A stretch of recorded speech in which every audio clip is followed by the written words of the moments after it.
Assalamualaikum warahmatullahi wabarakatuh. Perkenalkan, nama saya Dela Permatasari dengan NIM 2041050 330. Saya dari kelas Akuntansi Syariah 2. Di sini saya akan meresum 3 materi. Nah, yang pertama yaitu pembentukan peradaban Islam pada periode kenabian. Pembentukan peradaban periode kenabian memiliki 2 fase, yaitu fase Mekah dan fase Madinah.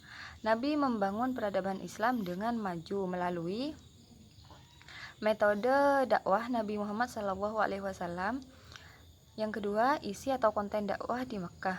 Yang ketiga, bentuk-bentuk penolakan dakwah Nabi Muhammad SAW. Dan yang keempat, faktor-faktor penolakan dakwah Nabi Muhammad SAW. Konten dakwah di Mekah yang diajarkan oleh Nabi Muhammad SAW merupakan pendidikan tauhid dalam teori dan praktek. Selain itu juga pengajaran Al-Quran yang di dalamnya membahas tentang pentingnya saling menyayangi satu sama lain, menyayangi Sang Maha Pencipta, dan lain-lain. Bentuk penolakan dakwah Nabi SAW lunak dan juga semi lunak. Faktor-faktor penolakan dakwah Nabi Muhammad SAW itu ada 5. Yang pertama, bidang politik. Yang kedua, sosial. Yang ketiga, agama dan keyakinan. Yang keempat, budaya. Dan yang terakhir, nenek moyang.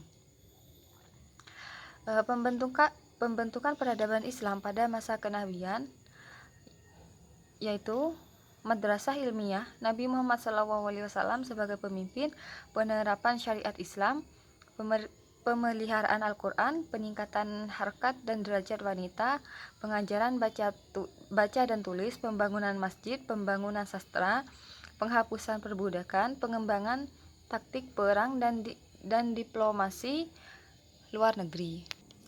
Dan yang kedua, perkembangan peradaban Islam pada pemerintahan Umayyah. Nah, masa kekhalifahan Muawiyah, dinasti Bani Umayyah merupakan pemerintahan kaum muslimin yang berkembang setelah masa Khulafa al-Rasyidin yang dimulai pada tahun 41 Hijriah atau bertepatan dengan 661 Masehi. Keberhasilan Muawiyah mendirikan dinasti Umayyah bukan hanya kemenangan diplomasi dalam perang Siffin dan terbunuhnya Ali bin Abi Thalib, melainkan sejak semula Muawiyah memiliki basis rasional yang solid sebagai landasan pembangunan masa depan. Selain itu, ia mendapatkan dukungan yang kuat dari Suriah dan keluarga Bani Umayyah. Ia merupakan seorang administrator yang sangat bijaksana dalam menempatkan para pejabatnya serta memiliki kemampuan yang menonjol sebagai negarawan sejati. Nah, selanjutnya urutan Khalifah Umayyah. Yang pertama, 41 Hijriah bertepatan dengan 661 Masehi, Muawiyah Ibnu Abi Sofyan. Yang kedua 60 Hijriah atau bertepatan dengan 680 Masehi, yaitu Yazid Ibnu Muawiyah. Yang ketiga 64 Hijriah atau bertepatan dengan 683 Masehi, yaitu Maryam Ibnu Hakam. Yang keempat 665 Hijriah atau bertepatan dengan 685 Masehi, Abdul Malik Ibnu Marwan. Yang kelima 66 Hijriah atau bertepatan dengan 686 Masehi, Muawiyah Ibnu Yazid. Dan yang terakhir 86 Hijriah atau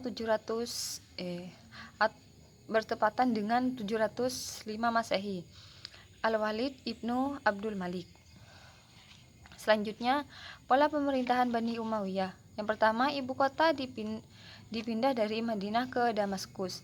Yang kedua, berubahnya sistem pemerintahan demokrasi menuju sistem pemerintahan monarki hederitis kerajaan turun-temurun.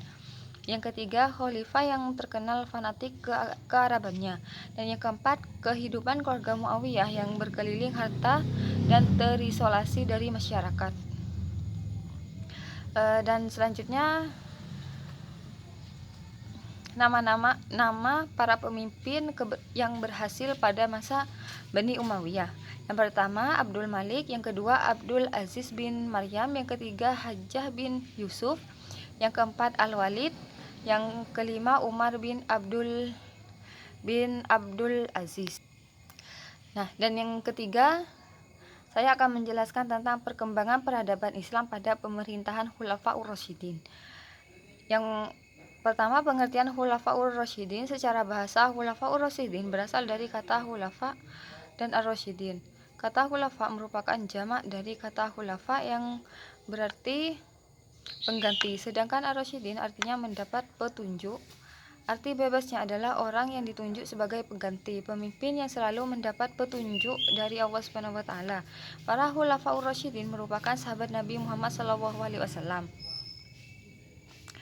Kemajuan yang selanjutnya, kemajuan peradaban Islam pada masa pemerintahan Abu Bakar As-Siddiq. Yang pertama, kebaikan sosial, yang kedua perluasan, yang ketiga mengumpulkan ayat-ayat Al-Quran, yang keempat sebagai kepala negara dan pemimpin umat Islam, dan yang kelima dan yang terakhir meningkatkan kesejahteraan umat Islam.